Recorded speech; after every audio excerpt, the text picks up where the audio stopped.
What is going on, guys? Welcome back to Pat Outdoors. Today we're going to be going over a brand new electric bike that was just sent over to us by Yadea. Looks like it came pretty much pre-assembled, separate handlebar, and the battery came in a separate package.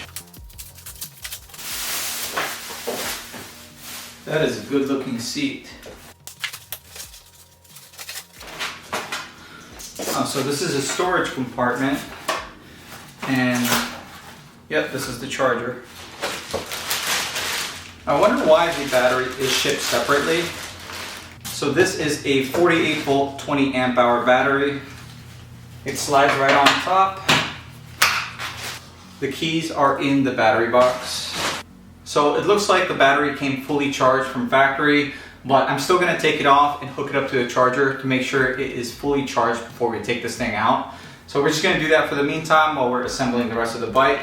To take off the battery, you just twist the key counterclockwise and slide it back. Comes off easily.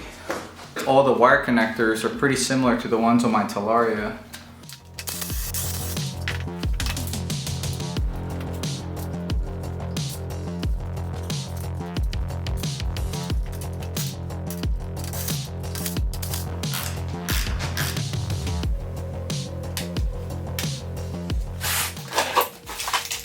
The left pedal threads are reverse, so make sure that you screw it in counterclockwise.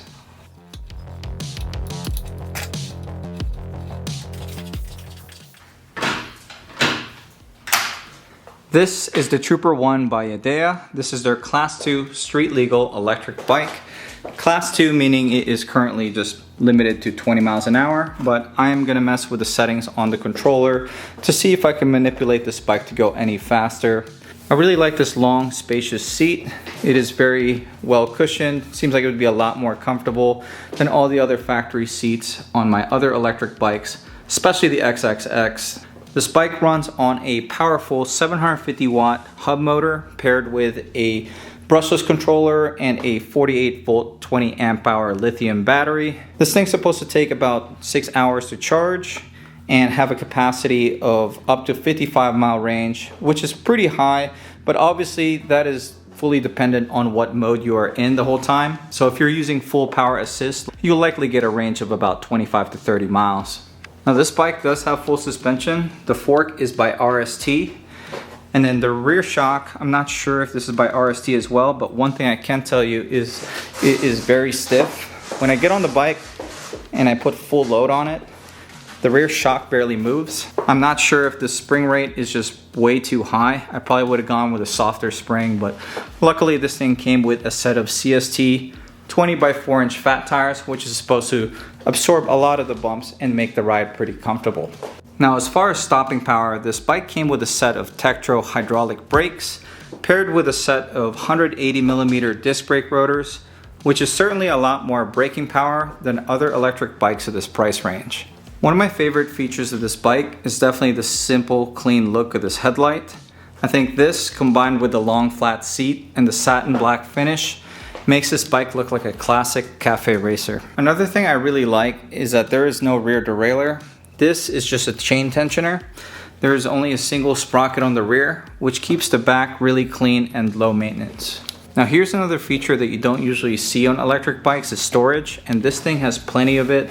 You can probably fit a couple water bottles, some lunch, and some tools in here in case you want to go for a really long ride. But if you're like me and you like to modify electric bikes, the good thing about this is you can remove this and it really opens up the center of the frame, which makes a lot of space for a big battery, maybe 72 volts, in case you want to go for big power in the future. Now to turn the bike on, you just hold the power button for 2 seconds. And to toggle through the power assist modes, it is the top button. You've got eco, mid, and high power assist. And then to toggle through the bottom of the screen, it is the M button, which allows you to switch from odometer to trip to the voltage reading. And then on the left side, you've got the horn. And then you've got the headlight switch. The headlight is very bright and provides plenty of lighting for night riding. And this bike also has a fully functional tail lamp. But what really sets this bike apart from all the others is the fact that it has a UL 2849 certification, which means all the electronics and components on this bike have been thoroughly tested to ensure that they are delivering you a quality and safe product. Now let's go take this bike out and see how it rides. One thing I immediately noticed is there's quite a delay with the throttle. You notice there's a slight dead spot there. Same thing with the sensors for the brake pedal assist. It seems there's just like a 1 second delay when I start pedaling before the motor kicks in. One downside with not having multiple gears is I'm currently ghost pedaling. You'll notice I'm going 20 miles an hour and there's no more pressure being applied by my feet. It is pretty much all throttle from here. So at high assist, our top speed continuously is 19.8 miles an hour.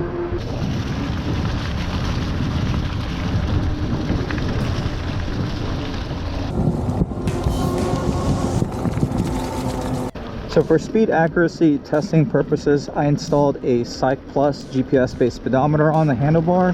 I use this to test top speed on all of my bikes, just to get an idea of how accurate the factory speedometer is.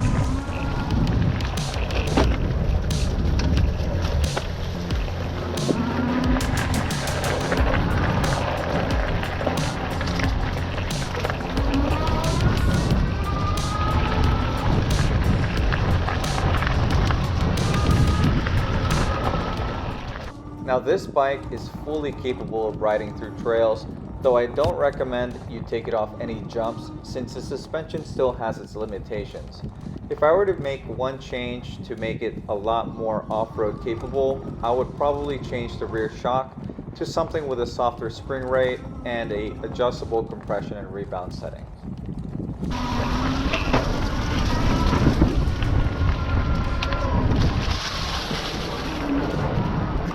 So as you see, this thing has no problem climbing up hills. That was a pretty steep grade. Now I am going to mess with the settings on the controller to see if we can manipulate this thing to go any faster. Shout out to Mr. Central Driver for these settings. Thanks for sharing that information online. And now let's go to P6 and change this to 0.25, and then go to P8 and change this all the way up to 100. And see what that does. In completely factory form, the top speed is currently 22.3 miles an hour. Now that we have this thing unlocked, let's go see what kind of top speed we can get with the new controller settings.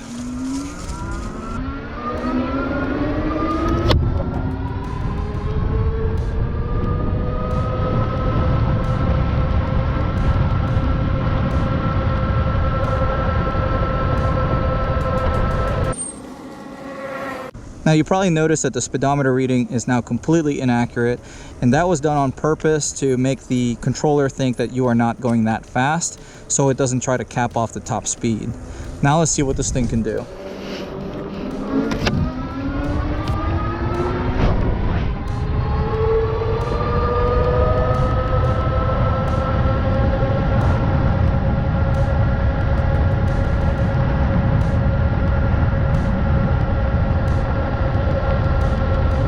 Now the new top speed is 29.9 miles an hour with the controller completely unlocked.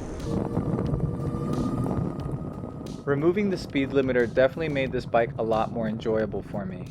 And having an upright seated position with full suspension makes it comfortable for daily use, running errands around town, or ripping through my local bike trails. And since it's running on a hub motor, the acceleration is very smooth and the drivetrain is very quiet. Overall, this bike is a great option for someone looking for a multi-purpose bike that they can ride on the street, trails, or even sidewalks. Since it still has pedals, it's less likely to get unwanted attention from all the Karens. Alright guys, if you want to get more information on the new Trooper-01, make sure you check out Yadea's website. I will have it linked in the description below. If you enjoyed today's video or found it helpful in any way, do me a favor and hit that like button. And if you like this kind of content, want to keep up with some of my bike projects, some of my reviews, consider subscribing to this channel. But this is going to be it for today. Thank you for watching.